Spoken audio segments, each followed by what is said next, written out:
The 1800 layout is my favorite for conning, convincing, the uninitiated to the world of mechanical keyboards. After all, in many office settings, a numpad is still used all the time for data entry. But there are some obvious barriers to entry for getting people to take their first steps down the rabbit hole of the mechanical keyboard hobby. And the biggest one is probably the price. When most offices seem to use some form of an HP or Dell tower that comes with this monstrosity included, having to spend hundreds of dollars on a custom mechanical keyboard can be a bitter pill to swallow. Well, this is the Monsgeek M2. And it's here to make that red pill taste just a little bit better. Starting at just $110, this CNC machined aluminum board is an incredible value. So let's talk about it, right after you swallow the red pill and smash that like button.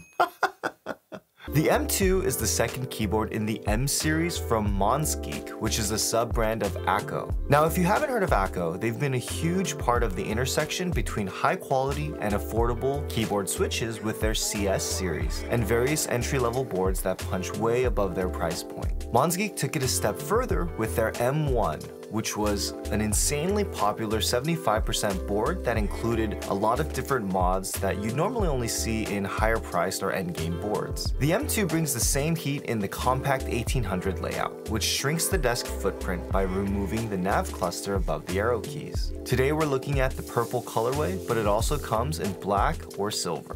In the box, you've got a coiled USB cable, a custom cut backing for the Tempest tape mod, screw-in stabilizers, as well as Teflon spacers for both stabilizers and the force brake mod. I measured the front height of the board at 22mm approximately, and the back height at 35mm with roughly a 5-degree typing angle. You'll have to take the board apart to install the stabilizers using the included Allen key or a M2 hex wrench. After opening up the board, we see that it uses gasket jackets rather than pour-on foam, as well as 4 different layers of foam that you can customize for your preferred sound. Let's take a listen to the board with some Akko Palm Pink switches. Keycaps are the Akko World Tour Tokyo, which are die sub PBT.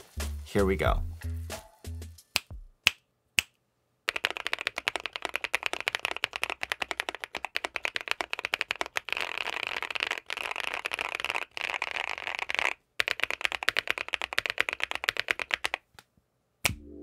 The board has a very neutral sound profile with all foams included, and even with a pretty flexy polycarbonate plate, the lack of flex cuts on the PCB and the minimal flex cuts on the plate lead to a pretty solid typing experience. One thing that other reviewers mentioned was that with all the foams being used, you couldn't fit the included tape mod, but I didn't have a problem with the case shutting with all the foams and the tape, although your mileage may vary. A big part of the appeal of this board at this price point is all the included foams, which let you really tune the sound signature. Here's a quick sound test with some ABS keycaps after removing both of the bottom layers of case foam.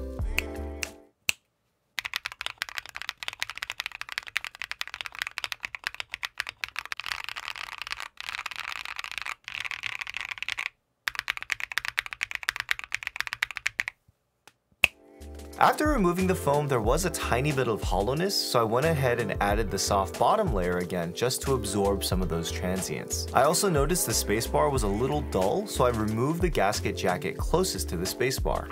Take a listen.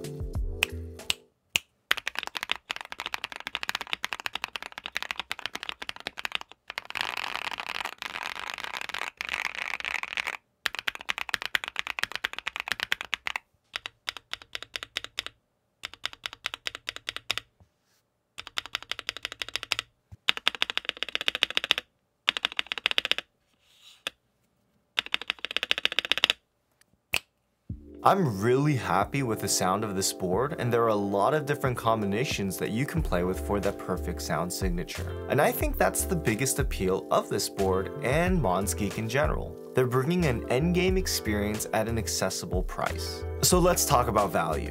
At this price point, for a CNC'd aluminum 1800 layout mechanical keyboard, there's literally no competition. The closest I could find was either the Keychron Q5, the YMMV K96, or the Newfie Halo 96, all of which cost anywhere from 20 to 100% more than the M2. If you're looking for that enthusiast experience at an affordable price point, this is kind of it. I see the M2 kind of like the Nissan Leaf of mechanical keyboards.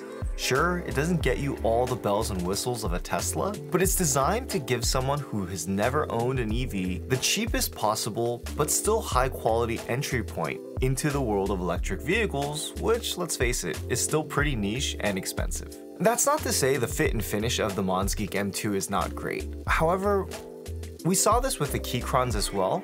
The quality of the aluminum may not be quite as good as some of your higher quality boards, but at this price, you're getting way more than you paid for, and I think that's the beauty of it. If you're looking for an affordable 1800 that you can either use for yourself or give to someone who isn't into mechanical keyboards, the Monsgeek M2 is a phenomenal choice. Check out some more keyboard content here. I'm MakerMons, and I'll catch you in the next video.